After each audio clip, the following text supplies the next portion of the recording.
It's my opportunity to say meaningful engagement.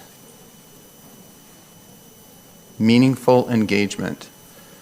Our next presentation falls under the category, now for something completely different. And I hope you will enjoy it, and I hope you will be excited about it. It is Dr. Candace Kemp, coming from Georgia State University, who is a professor of gerontology, to talk about her study of meaningful engagement. And our good friends from Dad's Garage, David B. Miller, William Hayes, Eve Kruger, Tim Stoutenberg, to walk you through a performance of improv, plus letting you know how improvisation techniques can influence meaningful engagement with people with dementia, some do's and don'ts about dementia care, communication strategies. I'm going to call up my good friend Dr. Kemp to start. Thank you.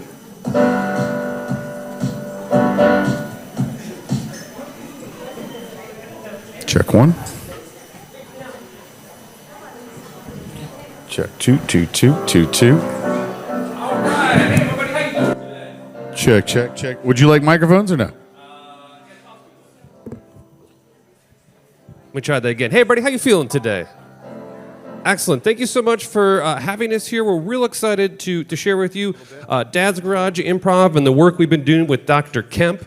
So first of all, my name is Tim Stoutenberg. I'm from Dad's Garage Theater in Atlanta, Georgia.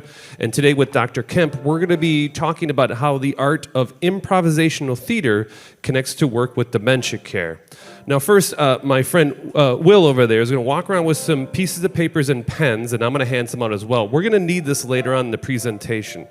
But if you get one of these, write down song lyrics, famous movie quotes, advertisement sayings like "got milk," or things your parents used to say like "don't eat that." Just write those on those slips, and we'll collect them later on in a minute. And then in a minute here, Dr. Kemp's going to come up and do a presentation and talk more about this work that Dads and her have been working on. So if you wouldn't mind, please give a round of applause for Dr. Candace Kemp. Good afternoon, everyone. It's a pleasure to be here today. Thank you, Tim, for that warm-up. This is wonderful. As Ted mentioned, and Tim also mentioned, I'm Candace Kemp, and I'm from the Gerontology Institute at Georgia State University. And today, we're going to introduce you to improvisational theater, or quite simply, improv, and show how its skills can be helpful when you're caring for somebody who's living with dementia. I'm so excited to be here, to have the opportunity to present in front of you specifically because we've been meeting with family members to try to develop training for family members, and somebody asked me the other day whether or not physicians ever get to hear this workshop and see this presentation, and I'm really pleased to be able to have the opportunity to share it with you. I'm not an actor, so I'm going to actually leave that part up to the professionals, but I am a researcher who works closely with people who are living with dementia and their care partners, including family members, healthcare providers, direct care workers, and others. So my role here is to really set the research stage for what you're about to experience. And I want to thank Ted Johnson for bringing us together. A year ago, June, was the first time that I partnered with Dad's Garage, and it has been a thriving collaboration since. We've been in the greater Atlanta area and other parts of Georgia, providing training to healthcare workers. We've given training to Emory's students in the School of Nursing, and really had great opportunities, and we're going to continue that work. And we have a new project to work with families who are caring for people who are living with dementia. So as I said, my role here really is to set the stage here for you. So improv, oh, that's me, which you already know. So improv, as you probably know, involves unplanned and collaborative performance. You're probably familiar with the phrase yes and. This is a well-known improv tenet that encourages people to accept and build on others' verbal and nonverbal actions. So actively listening and observing, giving up control, making your partner look good, leaning into uncertainty and the unexpected, accepting failure, and pivoting are also essential in improv as they are, in care. So hopefully you're asking yourself, how does this apply to dementia care? Well, first of all, research shows that improv training among healthcare practitioners can improve their empathy, their flexibility, and their listening skills. So preliminary research also associates improv training among family care partners of people living with dementia with decreases in depressive symptoms and burden. And finally, our research that Dr. Johnson mentioned on meaningful engagement among assisted living residents living with dementia provides evidence of improv's promise for enhancing care competencies. And I want to give a shout out to Dr. Perkins and Dr. Bender back there who are collaborators on that project. So the study involves collaboration between Georgia State and Emory universities, and the overall goal of the study is to identify best care practices to optimize meaningful engagement for people living with dementia. So we identified 4 essential approaches, and care partners who used one or more of these approaches had greater success engaging residents and had more positive encounters, including during care actions, than those who didn't. So the approaches are knowing the resident or knowing the person, connecting with and meeting persons where they are, being in the moment, and viewing all encounters as opportunity. And so I recognize that none of these approaches are surprising or new, but it's not clear that they've been applied to engagement or connected through improv or connected to improv through research. So first of all, getting to know the individual with dementia is really, as a person, is really foundational. And this involves asking questions, taking an interest in their lives, and collaborating to empower them to do things for themselves or to do activities that they enjoy. And it also means being observant to behaviors and responses, which, as you're going to learn, is really essential in improv. So many care partners don't start out knowing the person, and a person's behavior can change. So as one daughter said, "Mom is like a box of chocolates. You just never know what you're going to get from day to day." So knowing the person is really foundational, and it's an ongoing process. So being open to continually learning and leaning into that process, including the unknown, is essential in dementia care, and it's essential in improv. One of the direct care workers in our study summed up her approach by saying, "I just pay attention and I ask questions." It's that simple, but it often sometimes does not happen. So next, actively listening and observing verbal and nonverbal cues are keys to connecting and meeting people on their own terms in the context of dementia care, as well as improv. So engagement partners who met residents where they were in terms of their time, orientation to time and place, also tended to have greater success and less frustration than those who didn't. One care worker explained, "Just join them. Wherever they're at, whatever they're thinking, whatever they're going through, because we don't know what they're going through, and they're confused as well. My philosophy is just don't argue, don't try to correct, just join them." There were some family members in our study who thought it was really important for residents to remember the past and know the truth, including a daughter who posted a sign in her father's room about the death of family members and, unfortunately, the sale of the family farm. And so every morning he got up and he relived these losses again and again. And eventually he became depressed and withdrawn until the staff convinced the daughter to stop. And one of the staff members explained, "She just thought that he needed to feel all of his feelings. We really had to work hard with her." So in contrast to correcting, connecting and meeting people where they are promotes inclusion, it shows empathy and reinforces dignity and respect, and it's about elevating others. And this also sounds a lot like the improv tenet of making your partner look good. A family member that I met with earlier this week talked about going to see her husband's neurologist, and her husband was living with dementia. And he thought he was a king who lived in a castle and had lots of money, and the neurologist kept telling him he didn't, and shut him down, and he left that appointment being extremely agitated. And normally he was a very sort of happy-go-lucky person. So it's a good reminder to just join them. So the third approach, being in the moment, is another improv tenet, and this is an extension of meeting people where they are. And this is something that requires attentiveness to the present, what's going on presently and in front of you, and being adaptable. So doing this means adjusting expectations and interactions in the moment, including when a person's memory or their abilities or responses or interests change. So the past might be important, but it's not always, a reliable resource.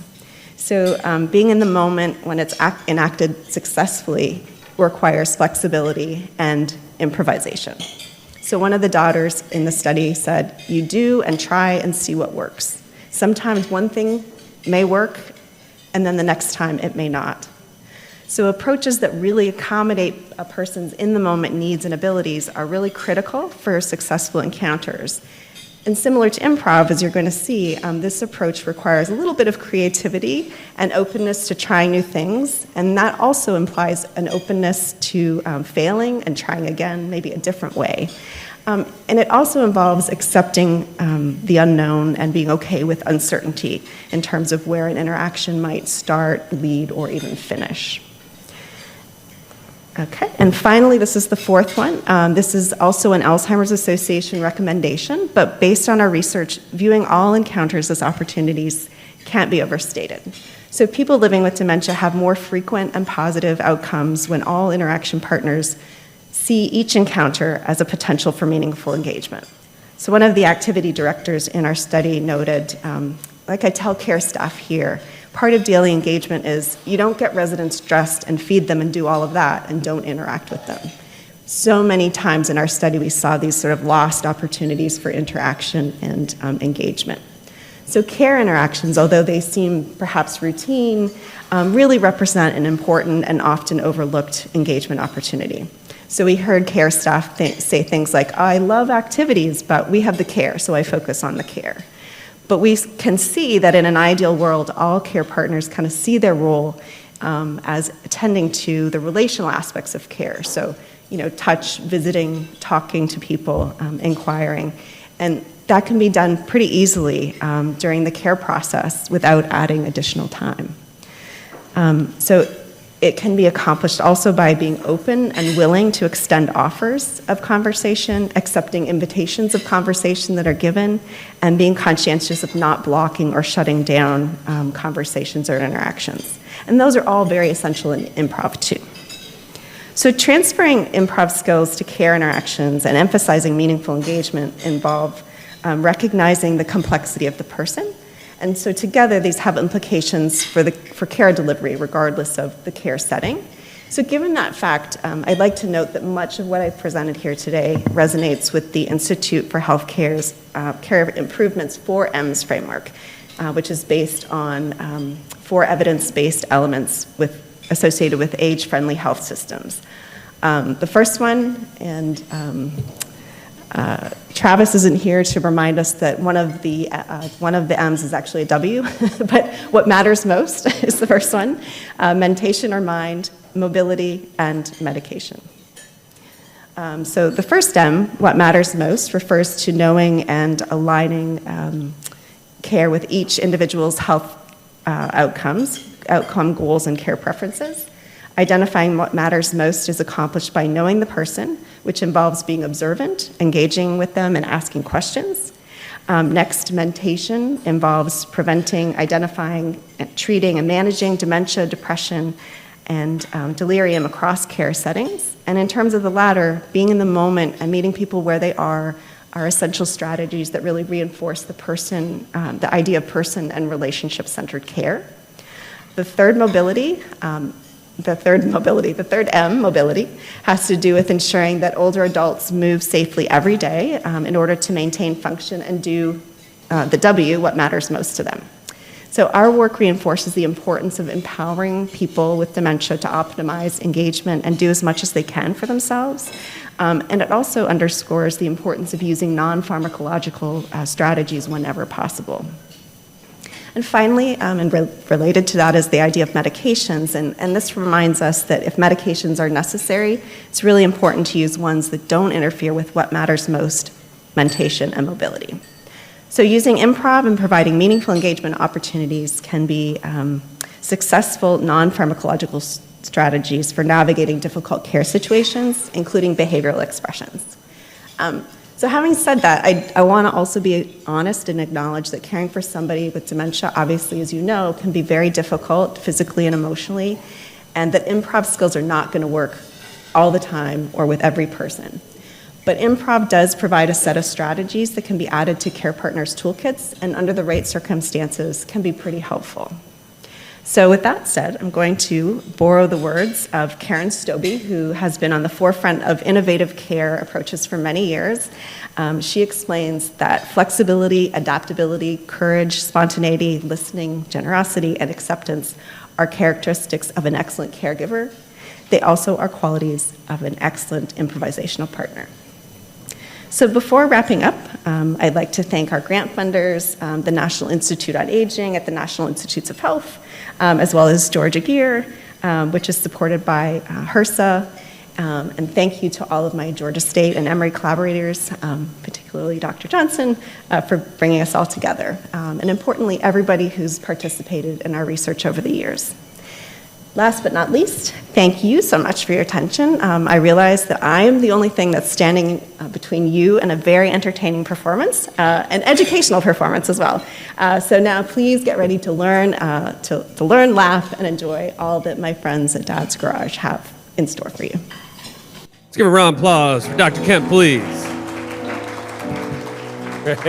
Just leave that there for me. Yeah, there we go. She gave us a lot of wonderful information. And today, through our presentation and performance, we'll show you the connections for what she was talking about and what we do. But first of all, my name is Tim Stoltenberg. I'm the Artistic Director of Dad's Garage Theater. And joining me today, we have... Will Hayes. That's right. Give him a round of applause for joining us today. So what is Dad's Garage Theater? Dad's Garage is an improvisational theater. We're located in the Old Fourth Ward. We've been around for 28 years. And what we do is we make up theater on the spot. And we use that through the art form of improvisation. Just by a show of hands, put them in the air. Have you seen or heard improvisation before? Great, awesome, very good. And those who haven't, why don't you put your hands in the air? Great, awesome, just doing that, make sure you're all listening, fantastic. So the art of improvisation is we are taking ideas and suggestions, and from the moment we get that, we create a scene or a story. At Dad's Garage, we use that to create original plays and musicals, and also comedy performances for that. But what's really unique about improvisation is that the audience, and that's you today, you play a very important role in creating theater. Most time in theater, you're just sitting there and watching. Not in improv, you are part of this process. So I need you all to warm up. So if you would do me a favor, take everything out of your hands and then put your hands about this far apart for me. That's good. Just like that. Good, excellent, very good, excellent. We're gonna do a little warm up. So I want you to imagine you are at a golf tournament and I want you to give that polite, nice little golf clap. Let me hear how that sounds. That's good, it's good, okay. Now something kind of exciting happened. Let's see how that reflects our golf clap. Oh, looks like someone might hit a hole in one. Oh my God, it went into the hole? And now there's puppies on the golf course? And they're pushing the balls into the golf hole? Fantastic, thank you so much. Just to get you energized with us. During our show today and presentation, you're also gonna be giving us suggestions. So in improv, we have no idea what we're going to say in the scene or what's it about. And that's where we're going to come to you for that inspiration. So at time, any one of the performers might ask you a question, and I want you to shout out loud and proud that answer that comes to your head. So maybe on this side of the room, I might say, what's your favorite color? And you would yell out? Orange. Orange is the correct answer. Thank you so much. Very good. I might come over here to this side of the room and say, what's your middle name? And you would yell out? Someone still yelled orange? We would still take that for a suggestion. We also might have you come up and volunteer with us if we get to that point in the show, but just want you to know you are an active participant in improvisation. So why improvisation? Well, through our years of working with healthcare professionals, we have learned, and Dr. Kemp mentioned this, the same skills and tools that are used in that work are also used in improv. They're very similar for that. So we're going to demonstrate through our scenes how those skills are used. And one of the most important things that she mentioned was this idea of yes and just by a round of applause, who's ever heard of yes and? Put the hand in the air. Good, excellent, so thank you so much. Yes and is the basic principle for improvisation. And if you see up there is yes and can increase positivity engagement for people with dementia. It's also the part we use to engage our audience and our improvisers on stage. And what that really means is when Will or Eve and I are in a scene, we have no idea what's gonna happen or who's gonna say what next.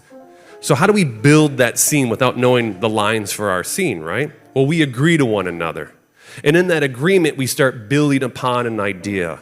Now, there's a second part to that, which is that and, which is very important. Because not only are we agreeing, we're adding information to the scene of the story. It's kind of like building a plane as you're flying it, and together we'll get to that destination. Now, the best way for us to show you how this yes and works is we're going to do a game called Tag Team Monologue. And this is how it's going to work. We're going to get a suggestion from you. We will be up here telling you a story. But at any time, one of the performers can tap the performer who's speaking out mid-word, mid-sentence, mid-wife, and they'll take over exactly what, thank you so much, exactly where that story went on. You'll see how it works in a minute. If you all wouldn't mind grabbing some mics, I think that'll happen. My man over there has got a couple for us. And we'll continue to play that game as we tell you this story. So let's get a suggestion. I'm from a very small town in Wisconsin. What's an event? Are you from Wisconsin? What part? Northwest? Just random. It's like that area. There's nothing specific. Okay, all right. I know. I'm familiar. That's great. That's awesome. Nice to meet you, fellow Cheddarhead. That's awesome. We'll talk afterwards. So we're going to get a suggestion. What's an event that would change a small town? For us, we had the cheese ball that dropped for New Year's Eve. What's something that would happen in your small town? Building a Walmart? The Dollar General? You got Walmart, then you got Dollar General. I love that. Can we take, what's your name? Kalisha, can we use your suggestion, please? Excellent. So this is going to be a tag team monologue talking about how a small town got a Dollar General. And count down with me this scene and every scene. We're going to start at 5. 4, 3, 2, 1. Went to the county courthouse. They talking about putting in a QT. Well, that's not going to happen for me. Not Henry H. Henry. Not in my city. Ain't going to put no QT, no Walmart, or nothing else. Into my town, because I tell you what, I didn't come back from the retail wars to have anything less than a Dollar General. You see these stripes on my shoulder? That's a general. And I'm going to institute a Dollar General store in this town.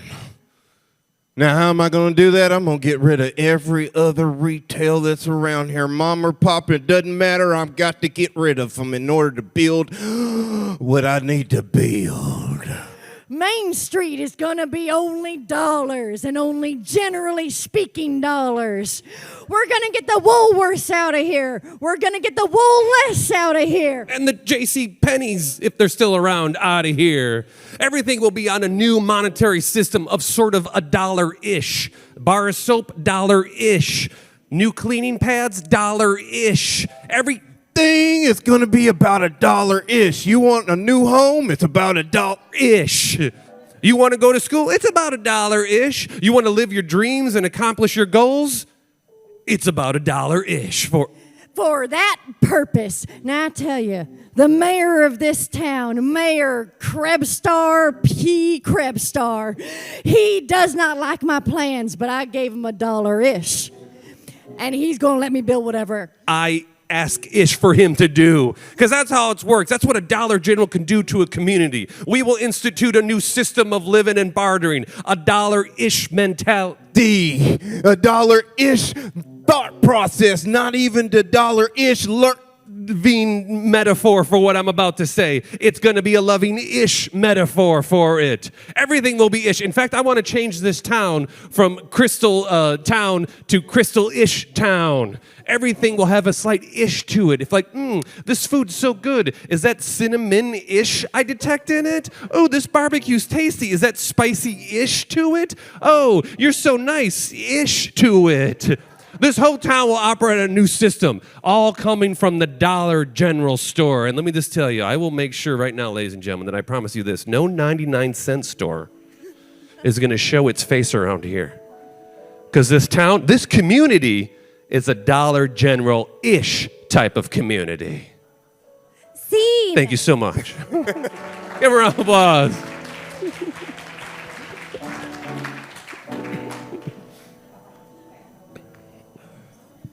All right. So, reading from the American Academy of Neurology of 2019, because that's the most important year in our entire history. So often we focus on changing the behavior of the person with Alzheimer's and related dementias when we need to change our own. I don't have any more slides. I just have a brief story. My wife and I brought this lovely woman into our home called her grandmother. For 9 years until she passed away in our home. She, neither here nor there, but she definitely was diagnosed with dementia before she came into our home. She was both the most beautiful woman and the meanest woman that I have ever met in my entire life. We have 3 kids, and at this moment, we had picked them up from school. We're coming home, and we lived in like this weird split-level house where you went to the kitchen, and downstairs was a basement, and that was Grandma's area. She had her own entrance. She had her own exit. She smoked inside instead of outside. It was perfectly fine, not with me. But this day, we come home, and instead of sitting on the couch watching Law and Order as usual, she was frantically looking around the house, trying to find someone. So my wife and I, we go downstairs and we're like, Nana, what are you doing? And she was like, I'm trying to find him. I just resorted to my wife and was like, all right, that's your grandmother. Go ahead and take care of that. I'm not trying to find nobody except for myself. She's just frantically pulling up pillows in the couch and stuff of that nature. And my wife goes, but Grandma, Grandpa died years ago. Like you're in Atlanta, Georgia. You're not even in Cleveland. Like, who are you really looking for? She said, the one that you ain't know nothing about. Now I'm sitting in the kitchen because a whole family secret just came out. I'm trying to fix me something to eat to ignore that. I'm going to eat my problems away. But the most amazing thing happened at that moment. Our 3 kids, you know what? I tried to figure out how old they were at the time. I don't even know. My son's 16 and my 2 daughters are 12 and 9 now. I don't know. Do the math. But they definitely followed all the Improv values of dropping their agenda. They started frantically looking around the basement, yelling, Mister, Mister, Mister. And they had no judgment about the family secret that was just revealed to us at the moment. And they just went with the flow. It was the most amazing thing that happened because it distracted Grandma from looking from the man that she had an affair with, clearly. And she sat down and started watching Law and Order. She never looked for him again. So our little kids instinctively followed everything that Improv is about and was a positive caregiver for Grandma. Again, dropping your agendas, no judgment as to what's going on in the circumstance, and going with the flow. Set up the next there.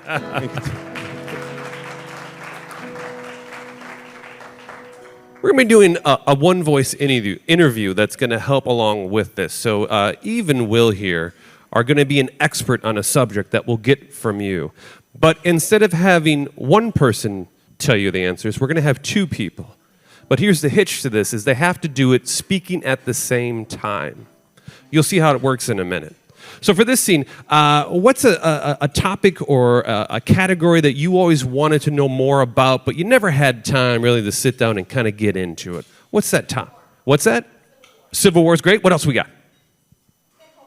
What was that? Pickleball? Okay, we've never done pickleball. Let's do that one. We're going to do a pickleball one. And this is going to be an expert. I'll be interviewing them, and they'll be speaking in one voice to give you the answer. So let's see this scene and count down with me. We'll see it in 5, 4, 3, 2, 1. Hello, everybody. Welcome back to ESPN4, your total sports network for sports you may not have heard about right now. And I'm very excited today because we have an expert in that new sporting event that is taking over the nation. You know it and I know it. It's pickleball. But I'm going to let them tell you a little bit more about it. Why don't you introduce yourself and tell us a little bit of something about it?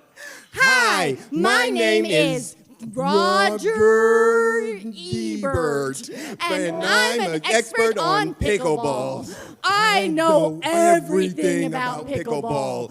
And dill pickles, and sweet pickles, and bread pickles, and a ball. Fantastic. Thank you so much for being here, Mr. Ebert. Give him a round of applause for being here today. Not only does this game sound delicious, it is becoming quite popular. It's sort of a new sporting event. Could you kind of tell us how pickleball came about? Oh, that's easy. Pickleball started when people dropped their hoagies, and the pickles fell out, and they wanted to keep them off the ground. So they hit them. I see it. It was a sanitary move to keep your pickles from getting dirty. That's fantastic. And then it sounds like it became a competitive event. Now, I know you've been doing a lot of research about pickleball. Where was the first official pickleball match? Oh, it was in 1999. And it was at... it was at a American deli. And what city was this American deli in? Cleveland. Cleveland, the home to so many things like pickleball. That's fantastic. Now, I'm new to this game. I know a lot of our audience out there is new. What are the 3 major rules of playing pickleball? The 3 rules of playing pickleball are: 1, eat your food. 2, get your pickles off the ground. 3, don't look at me. Fantastic. We're running out of time here, and I know you have started to really organize an official pickleball league. Could you tell us more about the big event you have coming up to promote this new sport? Oh, there's a giant pickleball convention that we are having, and it's Dolly. I'm sorry, what was that? All Z. All Z Pickleball Convention. That is fantastic. Well, thank you so much for being here. If there's one last thing you want to instill in our audience before you go pickleball, what would that be? Eat your food, or I'll do it. Give a round of applause for Dr. Ringo coming here talking about pickleball. So in that scene, I think it demonstrates what Will was talking about of going with the flow. Neither Will or Eve have any idea what the other person's going to say. So in the moment, they have to go with the flow with that. And the only way they can do that is dropping judgment. You may think you know what the next word is going to be, but you don't know until you start working with your partner for that. And lastly is you got to go with the flow. Sometimes a word starts and you think it's going one way, and then in the middle of it, that vowel comes in and it's going to change. So by taking those values that Will was talking about, they accomplish to be able to answer questions speaking in one voice as one expert. So the last part we want to talk about, and it relates to this quote from the American Medical Association: people with Alzheimer's and related dementias receive no's all the time. Yes and provides agreement, validation, and empathy. And the word we really want to focus on in this section is validation.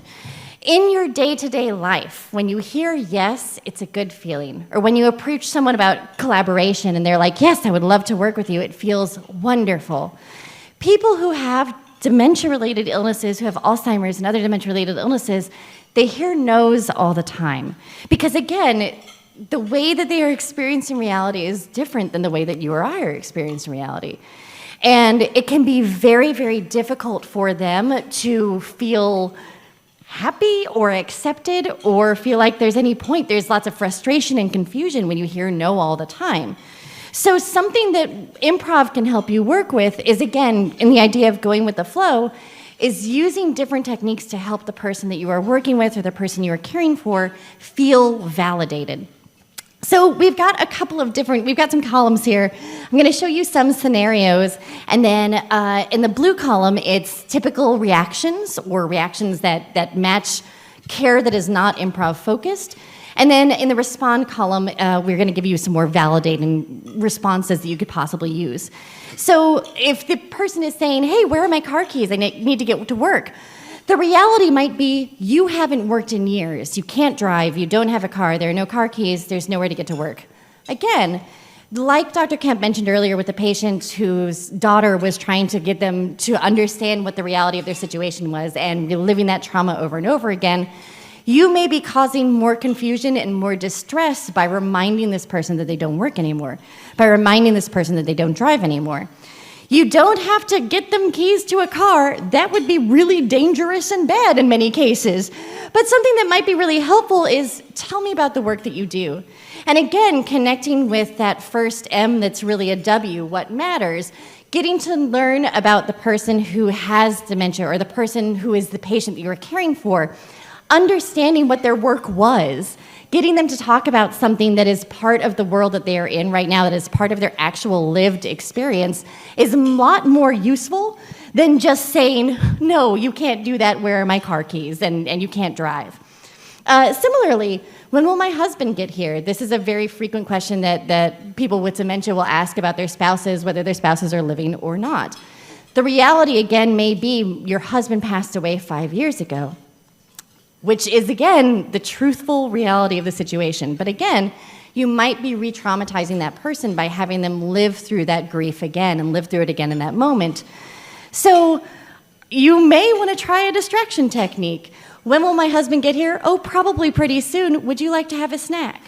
Or again, you may be dropping your agenda, but there are times, especially if you are providing medical care to this person, that you may have something they need to do, like take medication or take places they need to go or a schedule that needs to be caught on.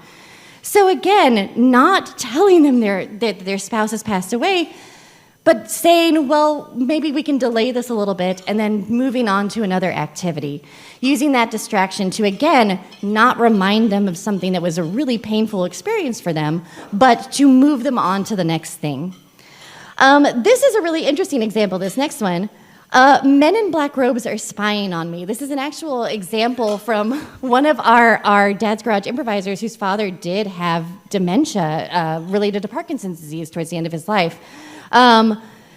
The original answer that she and her mother gave to him were, you're hallucinating, there are no men in black robes, and it made him even more distressed, right? If you are in a place where you believe men in black robes are following you, that is distressing. And if no one else believes you and everyone's telling you they can't see them, it's even more distressing. What ended up happening is they said, oh, those are the guys we hired to keep you safe. Aren't they nice? And the thing is, he never mentioned them again, right? If this is something that he was experiencing, then why not just go with it? Go with it in a way that's positive, that is affirming, that is validating for the person. It didn't harm anyone for him to have this hallucination once it was reassuring to him. Once the reality of it had shifted to be like, yeah, they're here, they're protecting you. We gave them the idea to protect you. We gave them permission to protect you. So again, it's all about making the person feel validated, feel like they are contributing positively, feel like you're accepting the things that they're doing through yes and, through dropping your agenda, through going through the flow. And something that we want to do to kind of go along with that is a game called Paper Chase. Earlier, Will and Tim passed out these slips of papers that, thank you so much, you filled in your favorite film lines and TV lines and all that good stuff. What's going to happen is, we don't know what's on these slips of paper. You can see we've just scattered them on the floor. I promise we will pick them up. But what will happen is we're going to be doing a scene as per usual, but at any time during the scene, one of us will reach down, grab a piece of your paper, and incorporate it seamlessly into the rest of our scene. We're going to go with that flow. So, for a suggestion, could I please get, we're at a beautiful location. Jekyll Island is gorgeous. This beach club is a gorgeous, gorgeous place. What is something else that you're looking forward to doing in the next couple of months? Anyone? Thanksgiving. Oh, that is so soon. Thank you so much. Excellent. This is going to be a scene that is based on or inspired by Thanksgiving, and we'll see the scene in 5, 4, 3. Ooh, turkey time. Ooh, there we go. You didn't burn it, did you? No, I left them there just right to give it that golden brownish hue to it. $225 for 14 hours? 225, 220, whatever it takes. Yeah. Whatever it takes. Yeah. It's not about the temperature. It's about sensing when the bird is done. Dad, that's not what you taught us. Yeah, I didn't teach you a lot of things, all right? But that's what Thanksgiving's about. I have a specific set of skills. And one is knowing when a turkey's done.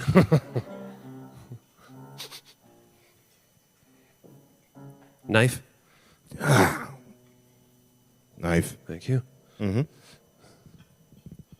not going to watch because if you ain't going to teach me nothing, I'm just going to have to learn it on YouTube myself. Whoa. No, in this house, not YouTube, but it's Dad that teaches how to carve a turkey. Get over here. Okay. I want you to take the knife by the handle. By the handle. Oh, that part. Yeah. I want you to cut just slide. I call it slideways because you're really not going sideways or cutting. You're just letting the knife do the work. All right. Well, be the good kid. Yeah, you are the good kid. I don't like the other two. I don't want to tell you this. I have favorites. You're my favorite. You Dad, is it time for Thanksgiving yet? Because I'm really Don't you say hungry. anything. Don't you say anything. Don't you say anything. Actually, Dad said I'm his favorite. God. That's why I got a knife. For real? No, for fake. Yes. I'm only allowed to play with spoons, and I'm 14 years old. You want a spoon? Yes. My favorite little sister. Oh, thank you. You're my favorite brother. Only. Yes. Okay. Still. Look, I know that I'm not anyone's favorite, and I know I'm not allowed to play with sharp objects. Slow down and smell the roses. I enjoy every moment of my life. That's what I like about you. You always look for the positive in life. You're my favorite in that sense. But that's the only one. Yeah, it is. I'm an honest father. Yeah. But don't sweat the petty things. Don't pet the sweaty things. We've gone over this. And every year we have issues. Yes, Dad. Okay. All right. Sweetheart, why don't you get the cranberries out of the fridge and let's start putting this meal together. Because Thanksgiving is about coming together as family, all right? And I want everybody to go around and say what they're thankful for this year. I'm going to go first. We have the meats. I might change my favorite. That's great. So much. Sweetie, what are you thankful for? This year, when we get in the store, don't ask for nothing and don't touch anything, has kept me from jail for shoplifting so many times. So I just want to thank you for that mantra. Yeah, you got real sticky fingers. I do. Yeah, and you got the meats. And I'm thankful for, you know where we're at? You know where you're at? You're in the jungle, baby. This house is built on Guns N' Roses. Oh, Is that why Jack Daniels was in my baby bottle? That's right. Thank you. You're welcome, all right? Thank you, number 5. is Uncle Slash coming this year? Uncle Slash is not coming this year. He texted me and said, you can't handle the truth. Truth is, he's really not your uncle. What is he? Yeah, he's just, look, I was a groupie for a long time following Guns N' Roses. Yeah, I went everywhere with them. I toured from the late 80s to the early 90s. Is that where you got that tattoo along the back of your belt line? Uh-huh. Okay. It says, use your illusion. Yeah, that's what I had. And I got another one that says, I'm going to the country, going to eat a lot of peaches. Not without me. That's right. Who else is with me? We're all with you. As a matter of fact, Snake's on a plane. Yeah.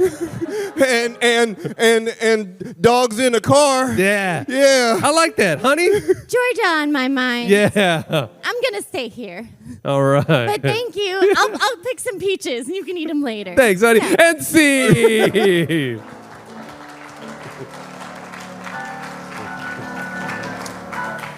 It's always amazing to see what people write because you can tell their age when they write those things down. Thank you so much for those. So you saw in that scene, we don't know what's going to happen next, right? And everything that's something that said we have to pivot and we have to go with the flow in order to keep the story and the scene moving along. And it's reflective of this, being okay with just being where they are instead of trying to convince them otherwise.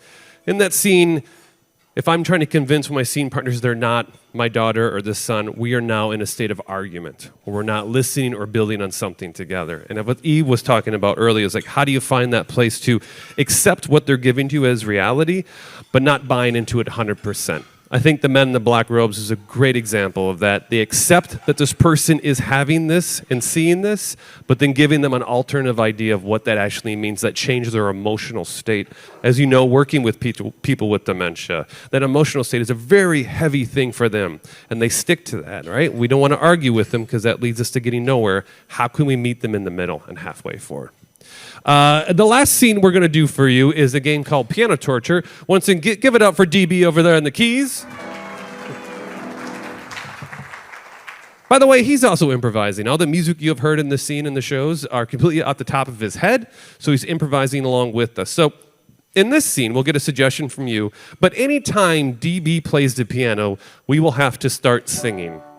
Ain't in the scene. And whenever he stops playing is when we'll go back to just speaking in our regular voices. So if he plays, we sing. If he doesn't, we just talk to you in this scene. So let's get a suggestion for this. What's an activity that takes more than one person to accomplish, like changing a tire or writing an email or basketball? Playing basketball? That's fantastic. So we're going to say, we'll take that suggestion of somehow in using basketball to influence this scene of piano torture. And please count down with me one last time. We'll see it in 5, 4, 3, 2, 1. Oh, okay.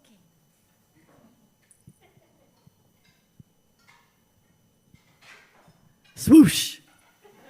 Boom. Alone on the court.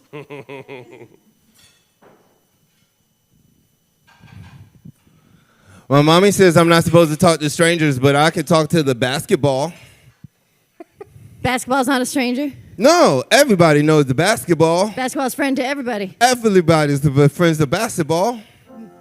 My name is Tammy, and I like to play basketball with my friend the basketball. What's your name, kid? Booger. Booger? Booger. Booger. Booger's my name, and my real name is Roger. But all my friends call me Booger. Tammy, I've been watching you from the window in my room, because all rooms have windows. You're really good at basketball. Thank you. I want to be a basketball coach, but no one will hire me. My background is accounting, and it's hard to make a career shift. I'd like to coach basketball professionally, and if I don't, then I guess I'll just be sad for the rest of my life. I understand where you're coming from, because I had to transition this year from crayons to pencils. It was hard. That's hard. You understand? I got you. I've been your neighbor for 7 years. Is that how old you are? No, I am 8. You were somewhere else. That's okay. I'm happy to see you today. Why don't you... Oh, that's why they call you Booger. Why don't you take some shots, and I'll tell you how you're doing. Okay. Okay. I'll be your first student. Ooh. Okay. That was incredible. I know. You've got like a spidey sense with that ball to bounce it once, get in the hoop, and then right into you. Oh, my. Booger. You're amazing. Booger, you're the best I've never seen. Basketball powers like yours. My mama says I got a gift, and I don't want to waste it. I got a gift. You have a gift. I bet I tell you what, I'm going to hit it off of your house and have it hit off my house, and then it's going to hit that school bus that's coming in 26 seconds. Watch. Meet me. Sink. I told you it's gonna happen 'cause it's physics. I learned that in the first grade. That physics is... I don't work for the NBA, but if I did, I'd come and I'd take you away, 'cause you got it, kid. You're the best basketball player that ever lived. You can do it with your feet, too. Have you thought about soccer? What's that? And C. Give a round of applause. Give it up for DB on the keys over there. Thank you so much for spending this afternoon with us as we got to share what we love to do and hoping you can find a way to help with what you do. And just to review everything that we sort of talked over today is applying the improv techniques helps people with Alzheimer's and related dementias by being more engaged, being less apathetic, feeling less frustrated, avoiding behavioral disturbances, build relationships and community, and most importantly, I think, is rewrite the tragedy narrative of dementia for that. What's next with this? Well, we've been going around doing these presentations and coming in and doing workshops with caregivers and workers and people in the industry to help them with those skills. And like Eve and Dr. Kemp were saying before, there is no 100% recipe for this. But what we feel like if we can give you as many tools to help you with this, that's our goal for that. Because you'll be in the moment having to adapt, let go of agendas, and go with the flow in finding which is the best way to deal with the patient you're going with.